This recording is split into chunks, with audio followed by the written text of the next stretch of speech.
Welcome back to Havana Media. My name is Owino, and as usual, I'm going to be your host for today. Now, I've got stories to talk about here. Story number one is this issue of Didmus Baraza. Didmus Baraza, the member of parliament representing Kimilili, today has been found himself in a very hot soup, whereby he was being educated by Babu Owino. Some other times back, Didmus Baraza, who happened to be a former military man who served in KDF as technical wing, was summoned by EACC to go and answer some of the questions concerning the corruption that happened in his own constituency, but he refused to attend. Yesterday, Didmus Baraza, together with Babu Owino, found themselves in one panel. Babu Owino was trying to educate Didmus Baraza concerning questions on why some of the elders wants him to give them, to allocate some funds for them to use in their account. Honorable Babu Owino, do you have something to say? Thank you very much, Chairman.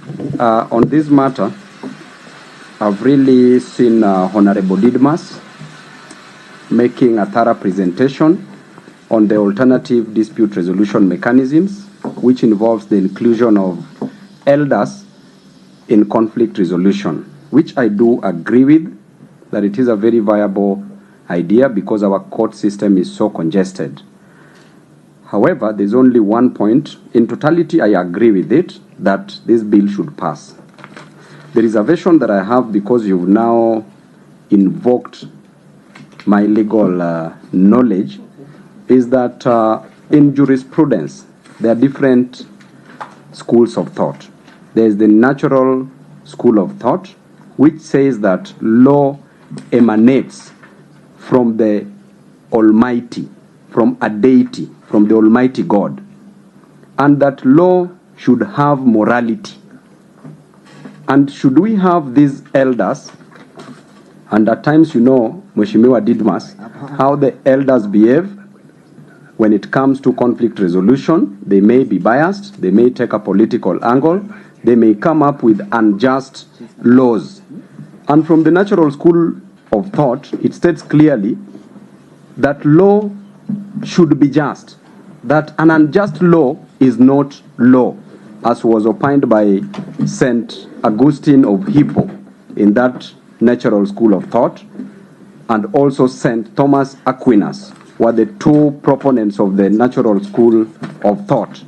Then moving very fast, Mheshimiwa Didmus, we have also the positivist. I want to marry these two so that we know where the society will move to. The positivist, as a school of thought, states that Mheshimiwa kidogo tu. The positivist school of thought states clearly that law should be written law, and that is what now at times we use in our constitution and also in the courts. And also the courts can make laws through the realism. That the positivists argue that a law should just be written, and that there need not to be morality as part of a law. That law can exist without morality.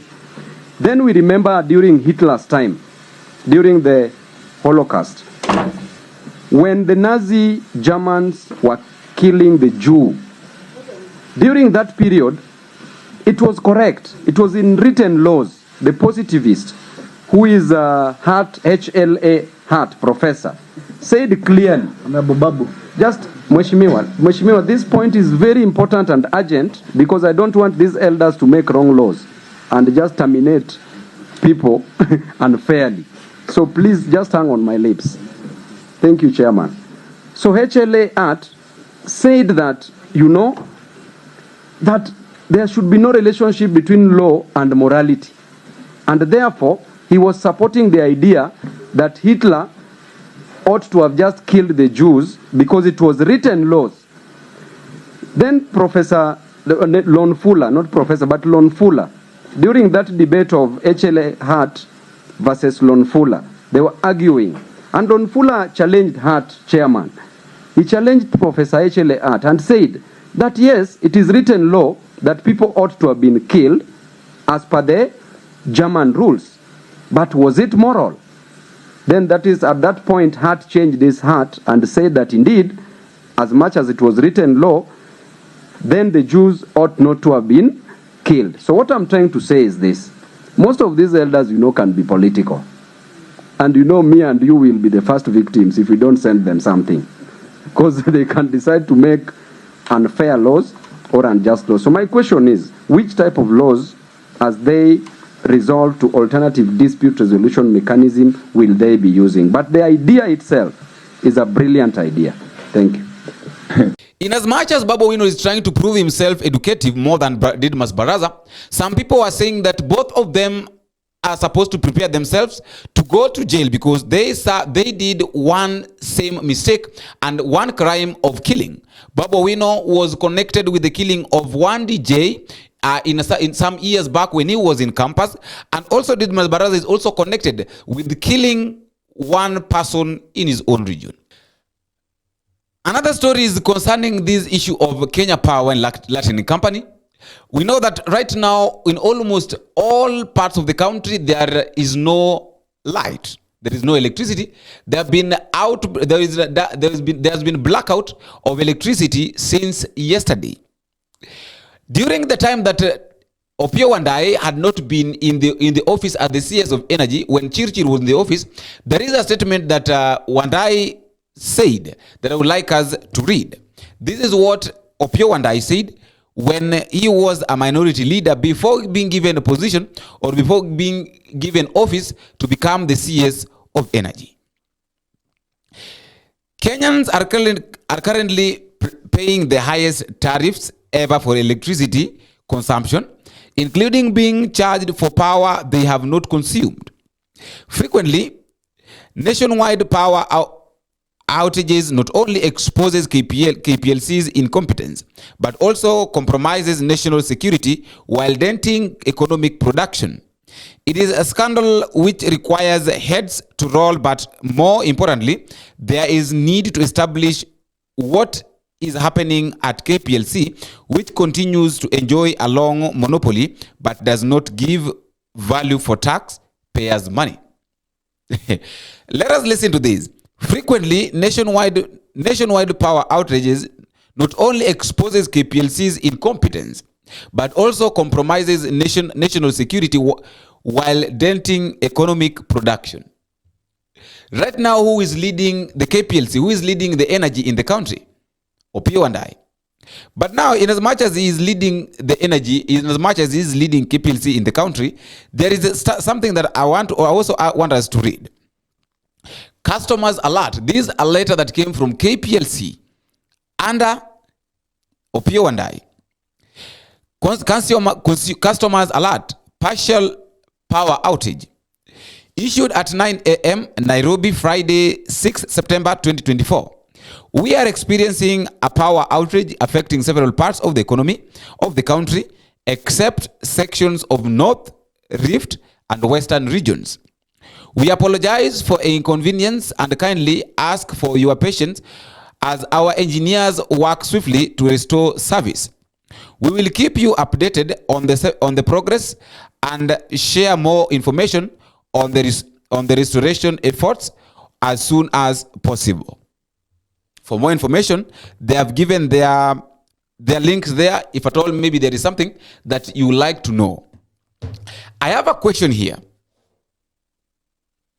Right now, Opiyo Wandayi is the CS of Energy, in which is the person who is supposed to be questionable, supposed to answer every question that is being asked concerning the Kenya Power and the way energy is behaving, the way power is behaving in the country. When Chirchir was in that position, Opiyo Wandayi was giving pressure every now and then to Chirchir and by then the CS of Energy that he is sleeping on his job because he doesn't understand what it entails to work to serve Kenyans, to make sure that there should not be power outrage in the country. Right now he is in the same position, but the problem is the same.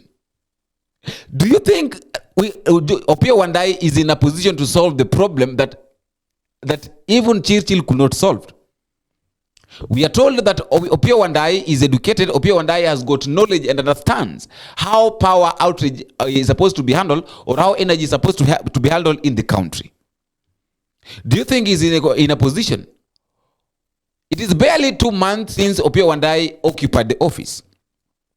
Last week, there was power outrage. Yesterday there was power outrage. Right now they're giving us excuses, saying that we should be patient with them. Are we supposed to refuse, or are we supposed to wait until they bring that back power so that Kenyans should continue with what they're supposed to do for those who depends on the electricity to continue with their work? What is really going on in the country? Is there something that the Kenya government is trying to do that they are hiding from Kenyans so that we should not know the happening? Let me know your answers at the comment section. After all, guys, that is all I had for today. Let me also know what you think at the comment section, but just a reminder, if you're meeting for the first time, please don't forget to click the subscribe button. You can also like, share, and drop me a comment and tell me what you think and where you're watching us from. As I normally say, that feedback is normally the key thing in any form of communication. And not fail to appreciate those who have been giving us support, because without a support, this channel cannot grow and it cannot be where it is now. Until we meet again, I've been your host, Professor Owino. Bye-bye.